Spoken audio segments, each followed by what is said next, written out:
कैसे एक भिखारी ने खड़ी की करोड़ों की कंपनी।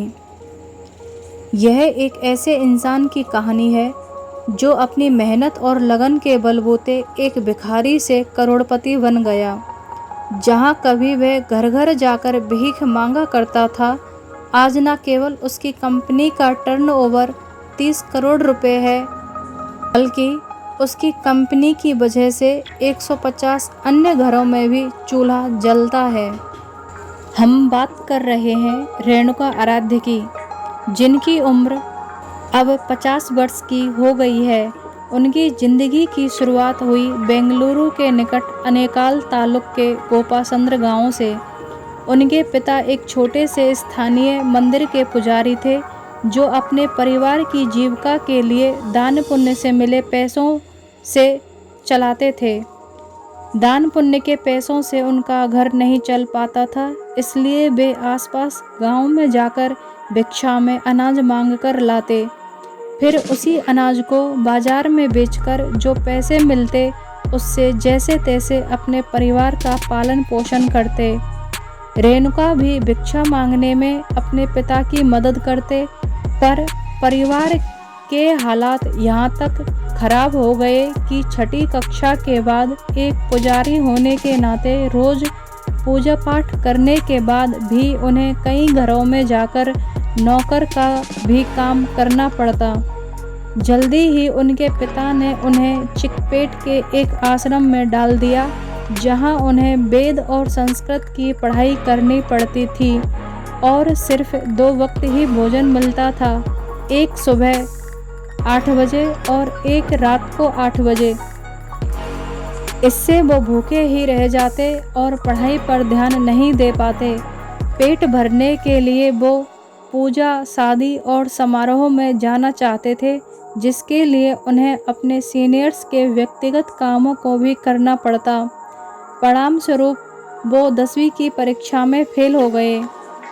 फिर उनके पिता के देहांत और बड़े भाई के घर छोड़ देने से अपनी माँ और बहन की जिम्मेदारी उनके कंधों पर आ गई, पर उन्होंने यह दिखा दिया कि मुसीबत की घड़ी में भी वे अपनी जिम्मेदारियों से मुंह नहीं मोड़ते और इसी के साथ वे निकल पड़े आजीविका कमाने की एक बहुत लंबी लड़ाई पर, जिसमें उन्हें कई मुसीबतों का सामना करना पड़ा, अपनी निराशाओं से जूझना पड़ा और धक्के पर धक्के खाने पड़े। इस राह पर न जाने उन्हें कैसे कैसे काम करने पड़े, जैसे प्लास्टिक बनाने के कारखाने में और श्याम सुंदर ट्रेडिंग कंपनी में एक मजदूर की हैसियत से, सिर्फ 600 रुपये के लिए एक सिक्योरिटी गार्ड के रूप में, सिर्फ 15 रुपये प्रति पेड़ के लिए नारियल के पेड़ पर चढ़ने वाले एक माली के रूप में। पर उनकी कुछ बेहतर कर गुजरने की ललक ने कभी उनका साथ नहीं छोड़ा और इसलिए उन्होंने कई बार कुछ खुद का करने का भी सोचा। एक बार उन्होंने घर घर जाकर बैगों और सूटकेसों के कवर सिलने का काम शुरू किया, जिसमें उन्हें 30,000 रुपयों का घाटा हुआ। उनके जीवन ने तब जाकर एक करवट ली जब उन्होंने सब कुछ छोड़कर एक ड्राइवर बनने का फैसला लिया, पर उनके पास ड्राइवरी सीखने के लिए भी पैसे नहीं थे, इसलिए उन्होंने कुछ उधार लेकर और अपनी शादी की अंगूठी को गिरवी रखकर ड्राइविंग लाइसेंस प्राप्त किया। इसके बाद उन्हें लगा कि अब सब ठीक हो जाएगा, पर किस्मत ने उन्हें एक और झटका दिया, जब गाड़ी में धक्का लगा देने की वजह से उन्हें अपनी पहली ड्राइवर की नौकरी से कुछ ही घंटों में हाथ धोना पड़ा।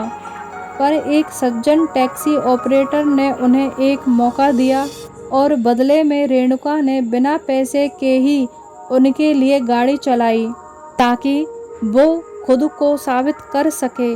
वे दिन भर काम करते और रात रात भर जागकर गाड़ी को चलाने का अभ्यास करते। उन्होंने ठान लिया कि चाहे जो हो जाए, मैं इस बार वापस सिक्योरिटी गार्ड का काम नहीं करूंगा और एक अच्छा ड्राइवर बनकर रहूंगा। वो अपने यात्रियों का हमेशा ही ध्यान रखते, जिससे उन पर लोगों का विश्वास जमता गया और ड्राइवर के रूप में उनकी मांग बढ़ती ही गई। वे यात्रियों के अलावा हॉस्पिटल से लाशों को उनके घर तक भी पहुंचाते थे। वे कहते हैं, लाशों को घर तक पहुंचाने और उसके तुरंत बाद यात्रियों को तीर्थ ले जाने से मुझे एक बहुत बड़ी सीख मिली कि जीवन और मौत एक बहुत लंबी यात्रा के दो छोर ही तो हैं, और यदि आपको जीवन में सफल होना है तो किसी भी मौके को जाने ना दें। पहले तो वे 4 वर्षों तक एक ट्रैवल कंपनी में काम करते रहे। उसके बाद वे उस ट्रैवल कंपनी को छोड़कर वे एक दूसरी ट्रैवल कंपनी में गए, जहां उन्हें विदेशी यात्रियों को घुमाने का मौका मिला। विदेशी यात्रियों से उन्हें डॉलर में टिप मिलती थी। लगातार 4 वर्षों तक यूं ही टिप अर्जित करते करते और अपनी पत्नी के पीएफ की मदद से उन्होंने कुछ अन्य लोगों के साथ मिलकर सिटी सफारी नाम की एक कंपनी खोली। इसी कंपनी में आगे जाकर वे मैनेजर बने। उनकी जगह कोई और होता तो शायद इतने पर ही संतुष्ट हो जाता, पर उन्हें अपनी सीमाओं को परखने की ठान रखी थी। इसलिए उन्होंने लोन पर एक इंडिका कार ली, जिसके सिर्फ 1.5 वर्ष बाद एक और कार ली। इन कारों की मदद से उन्होंने 2 वर्ष तक स्पॉट सिटी टैक्सी में काम किया, पर उन्होंने सोचा अभी मेरी मंजिल दूर है और मुझे खुद की एक ट्रैवल या ट्रांसपोर्ट कंपनी बनानी है। कहते हैं ना कि किस्मत भी हिम्मत वालों का ही साथ देती है। ऐसा ही कुछ रेणुका के साथ हुआ जब उन्हें यह पता चला कि इंडियन सिटी टैक्सी नाम की एक कंपनी बिकने वाली है। सन 2006 में उन्होंने उस कंपनी को 6.5 लाख रुपयों में खरीद लिया, जिसके लिए उन्हें अपनी सभी कारों को बेचना पड़ा। उन्हीं के शब्दों में, मैंने अपने जीवन का सबसे बड़ा जोखिम लिया, पर वही जोखिम आज मुझे कहां से कहां लेकर आ गया। उन्होंने अपनी उस कंपनी का नाम बदलकर प्रवासी कैब्स रख दिया। उसके बाद वे सफलता की ओर आगे बढ़ते गए।